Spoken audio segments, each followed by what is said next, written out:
ഇളം സൈസിലുള്ള നല്ല നാടൻ മട്ടൻ കിട്ടിയാൽ എളുപ്പത്തിൽ ഉണ്ടാക്കാൻ പറ്റുന്ന ഒരു മട്ടൻ കറിയുടെ റെസിപ്പി പറഞ്ഞുതരാം. 15 തൊട്ട് 25 കിലോയ്ക്ക് അകത്ത് വരുന്ന ആണാടിന്റെ ഇറച്ചി മാത്രമാണ് ഇവിടെ കിട്ടുന്നത്. ഇടയ്ക്കൊക്കെ ഞാൻ ഇവിടെ നിന്ന് ഫ്രഷ് മട്ടൻ മേടിക്കാറുണ്ട്. നാടനാണെന്ന് എടുത്തു പറയാൻ കാരണം തമിഴ്നാട്ടിലും ബാംഗ്ലൂരും ഒക്കെ നിന്ന് വരുന്ന ആടുകൾ നമ്മുടെ നാട്ടിൽ സുലഭമായിട്ട് കിട്ടുന്നുണ്ട്. ഫ്രഷ് മട്ടൻ മേടിക്കുന്ന സമയത്ത് നമ്മൾ ഇതൊന്നും ശ്രദ്ധിക്കാറില്ല. എന്നാൽ നല്ല നാടൻ ആട്ടിറച്ചി ഉപയോഗിച്ചുണ്ടാക്കുന്ന മട്ടൻ കറിക്ക് ഒരു പ്രത്യേക ടേസ്റ്റുമാണ്. ഇതാണ് എനിക്കുള്ള ഇറച്ചി. 30 വർഷത്തോളം ഈ ഒരു ഫീൽഡിലെ എക്സ്പീരിയൻസ് ഉള്ള ഒരു വ്യക്തിയും കൂടിയാണ് ഇദ്ദേഹം. മട്ടൻ കറി വയ്ക്കാൻ ഏറ്റവും നല്ല ഭാഗം കൈയിറച്ചിയും കഴുത്തുവകയാണ്. ഇത് ഞാനായിട്ട് പറയുന്നതല്ല, മട്ടൻ ഷോപ്പ് നടത്തുന്ന പലരും പറഞ്ഞുള്ള അറിവാണ്. ഇതായി കട്ട് ചെയ്യുന്ന മുനനെഞ്ചിറച്ചിയുള്ള ഭാഗവും കറി വയ്ക്കാൻ നല്ലതാണ്. തിരുവനന്തപുരത്ത് മട്ടന് കിലോയ്ക്ക് 1000 രൂപ വരെ വിലയുണ്ട്. ഞാൻ കൈയും മുനനെഞ്ചും കഴുത്തുവൊക്കെയാണ് മേടിക്കാറുള്ളത്. കുറച്ച് ലിവറും കൂടെ വാങ്ങാറുണ്ട്. മട്ടൻ ലിവർ പച്ച കുരുമുളകൊക്കെ ചേർത്ത് പാചകം ചെയ്യുന്ന ഒരു രീതിയുണ്ട്. അത് മറ്റൊരു വീഡിയോയിൽ ഞാൻ കാണിച്ചു തരാം. ഈ കടയുടെ സമയം കൂടെ ഞാൻ പറഞ്ഞുതരാം. എല്ലാ ദിവസവും രാവിലെ 6 മണി തൊട്ട് ഉച്ചയ്ക്ക് 2 മണി വരെ ഫ്രഷ് മട്ടൺ ഇവിടെ കിട്ടും. ഇനി ഈ ഷോപ്പിന്റെ ലൊക്കേഷൻ വരുന്നത് കിള്ളിപ്പാലം അട്ടക്കുളങ്ങര റോഡിലുള്ള രാമചന്ദ്രയുടെ നേരെ ഓപ്പോസിറ്റ് റോഡിൽ വരുന്ന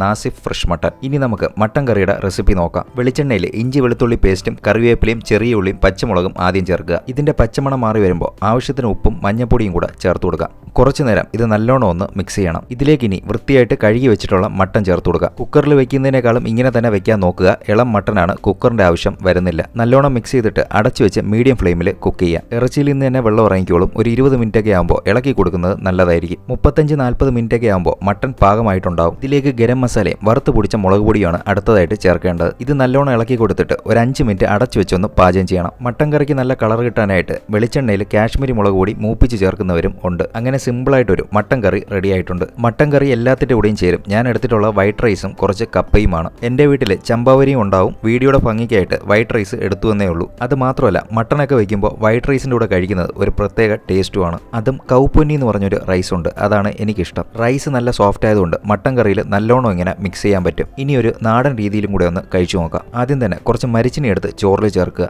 ചോറും മട്ടൻ കറിയായിട്ട് നല്ലോണം കുഴച്ച് നല്ല ഒരു ഉരുളയാക്കി അങ്ങ് കഴിക്കണം. ടേസ്റ്റ് ഗംഭീരമാണ്. നിങ്ങൾ മട്ടൻ കറി വയ്ക്കുന്ന സമയത്ത് ഈ റെസിപ്പി ഒന്ന് ട്രൈ ചെയ്ത് നോക്കുക. കൂടെ വൈറ്റ് റൈസുമായിട്ടുള്ള ഈ ഒരു കോമ്പിനേഷനും മറക്കരുത്. കിടിലൻ ടേസ്റ്റാണ്. റെസിപ്പി ട്രൈ ചെയ്ത് നോക്കുക. ഉറപ്പായിട്ടും ഇഷ്ടപ്പെടും.